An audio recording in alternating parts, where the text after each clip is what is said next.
Hello friends, welcome to kitchen கூடு. இன்றைக்கி நம்ம கிச்சனில் சூப்பரான எம்மியான பாட் தம் பிரியாணி எப்படி செய்யணும்னு பார்க்கலாம். வாங்க வீடியோக்குள்ளே போகலாம். அதுக்கு முன்னாடி இது வரைக்கும் நம்ம சேனலை சப்ஸ்கிரைப் பண்ணாதவங்க சப்ஸ்கிரைப் பண்ணுங்கள். கூடவே இருக்க பெல் பட்டனையும் கிளிக் பண்ணுங்கள். அப்போ தான் நாங்கள் போடுற எல்லா வீடியோஸோட நோட்டிஃபிகேஷனும் உடனுக்குடன் உங்களுக்கு கிடைக்கும்.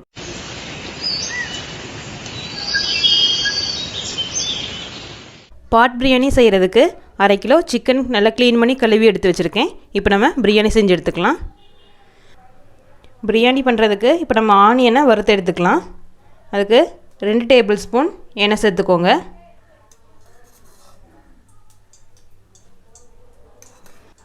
எண்ணெய் சூடாயிருச்சு. இதில் ரொம்ப தின்னாக நறுக்கி வச்சுருக்க வெங்காயத்தை இதில் சேர்த்துக்கலாம்.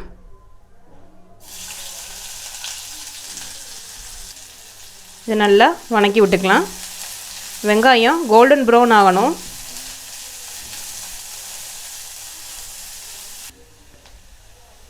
இந்தளவுக்கு நல்லா வணக்கி விட்டுக்கலாம். நல்லா ப்ரௌன் கலர் ஆகணும். ஒரு 10 நிமிஷம் விடாமல் நல்லா வணக்கி விட்டுக்கோங்க. ஹை ஃப்ளேம்லேயே வச்சுக்கோங்க. ஆனியன் நல்லா ப்ரௌன் கலர் ஆயிடுச்சு. இப்போ இதை ஒரு பிளேட்டுக்கு மாற்றிக்கலாம். பிரியாணிக்கு தேவையான முந்திரியை வறுத்து எடுத்துக்கலாம். நல்லா வணக்கி விட்டுக்கோங்க. கோல்டன் ப்ரௌன் வர வரைக்கும் வறுத்து எடுத்துக்கலாம். முந்திரி நல்லா வறுபட்டுருச்சு. இப்போ ஒரு பிளேட்டுக்கு மாற்றிக்கலாம். பிரியாணிக்கு தேவையான கிரேவி ரெடி பண்ணி எடுத்துக்கலாம். 2 ஸ்பூன் எண்ணெய் சேர்த்துக்கோங்க.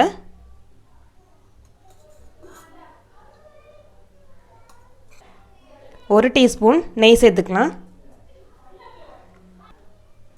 எண்ணெய் நல்லா சூடாயிருச்சு. இதில் பிரியாணிக்கு தேவையான மசாலா ஐட்டம்ஸ் சேர்த்துடலாம்.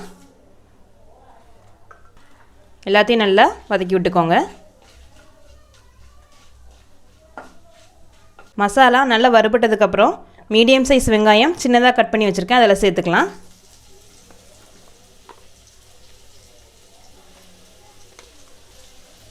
வெங்காயத்தை நல்லா வணக்கி விட்டுருங்க. வெங்காயம் நல்லா பாதி அளவு வணங்கிருச்சு. இப்போ இதில் இஞ்சி பூண்டு பேஸ்ட்டு சேர்த்துக்கலாம்.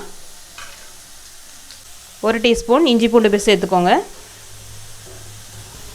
நல்லா வணக்கி விட்டுறலாம். வெங்காயத்தோட கலர் கொஞ்சம் சேஞ்ச் ஆகிற வரைக்கும் நல்லா வணக்கி விட்டுக்கோங்க. வெங்காயம் நல்லா வணங்கிருச்சு. இதில் தக்காளி சேர்த்துக்கலாம். 1 தக்காளி சேர்த்துக்கோங்க. சேர்த்துட்டு நல்லா வணக்கி விட்டுறலாம். தக்காளி வெங்காயம் நல்லா வதங்கியாச்சு. வதங்கினதுக்கப்புறம் ஒரு பச்சை மிளகாய் இதில் சேர்த்துக்கலாம். சேர்த்துட்டு நல்லா வணக்கி விட்ருங்க. இப்போது பிரியாணிக்கு தேவையான மசாலா ஐட்டம்ஸ் சேர்த்துக்கலாம்.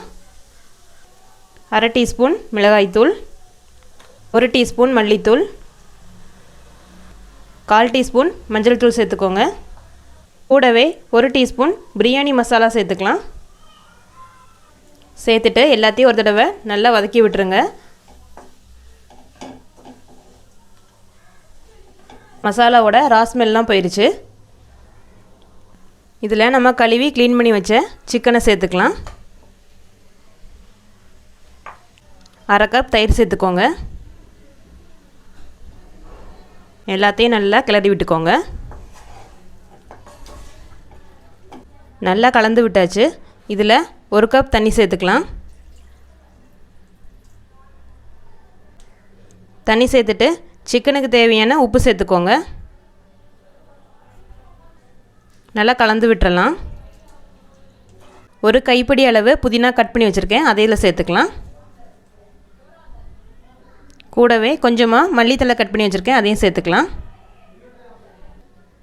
எல்லாத்தையும் நல்லா மிக்ஸ் பண்ணி விட்டுக்கலாம்.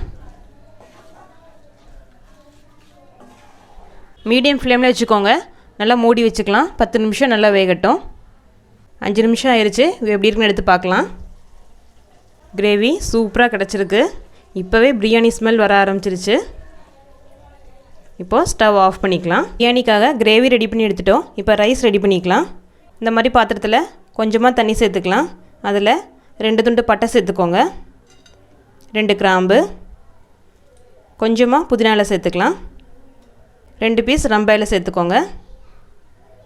ஒரு 1/2 டீஸ்பூன் நெய் சேர்த்துக்கலாம். இதில் தேவையான அளவு உப்பு சேர்த்துக்கோங்க. உப்பு சேர்க்கும்போது தண்ணியில் உப்போட டேஸ்ட்டு கொஞ்சம் ஜாஸ்தியாக இருக்கணும், அந்த மாதிரி சேர்த்துக்கோங்க. உப்பு சேர்த்ததுக்கப்புறம் 5 நிமிஷம் நல்லா கொதிக்கட்டும். தண்ணி நல்லா கொதிக்க ஆரம்பிச்சிருச்சு. இப்போ நம்ம இதில் அரிசி சேர்த்துக்கலாம். 2 கப் பாஸ்மதி அரிசி அரை மணி நேரம் ஊற வச்சு எடுத்துருக்கேன், அதை இதில் சேர்த்துக்கலாம்.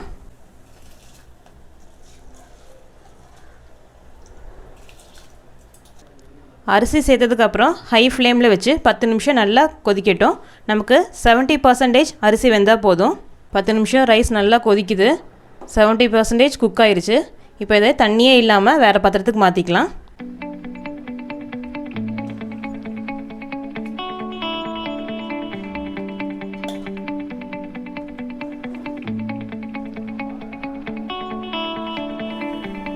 பாட் பிரியாணி தம் போடுறதுக்காக இப்படி மைதா மாவு ரெடி பண்ணி எடுத்து வச்சுருக்கேன்.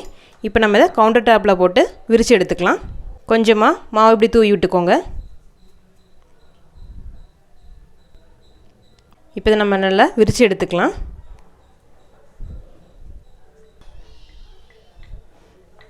மாதிரி நம்ம ரெடி பண்ணி எடுத்தாச்சு. நீங்கள் பாட் எந்த சைஸுக்கு எடுக்கிறீங்களோ அந்தளவுக்கு இந்த மாதிரி விரித்து எடுத்துக்கோங்க. பாட் பிரியாணி தம் போடுறதுக்கு இப்படி ஒரு பாட் எடுத்து வச்சுருக்கேன். அதில் கொஞ்சமாக புதினா சேர்த்துக்கோங்க, கொஞ்சமாக மல்லியில சேர்த்துக்கலாம். நம்ம ஏற்கனவே வறுத்து வச்ச வெங்காயத்தை இதில் சேர்த்துக்கலாம்.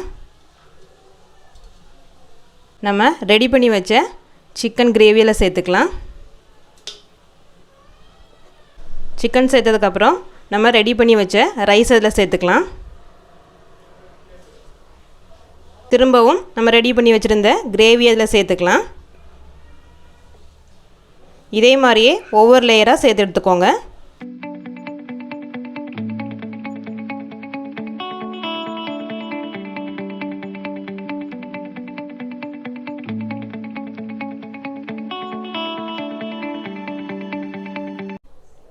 ஒரு லேயர் சிக்கன், ஒரு லேயர் ரைஸ் போட்டுட்டு ஃபைனலாக நம்ம வறுத்து வச்சுருக்க வெங்காயத்தை இதில் சேர்த்துக்கலாம். இதில் நம்ம ஃபஸ்ட்டே வறுத்த முந்திரி இதில் சேர்த்துக்கலாம்.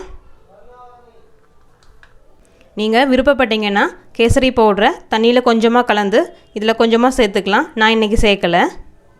எல்லாம் சேர்த்துட்டு ஃபைனலாக நம்ம ரெடி பண்ணி வச்ச மாவை இதில் சேர்த்துக்கலாம்.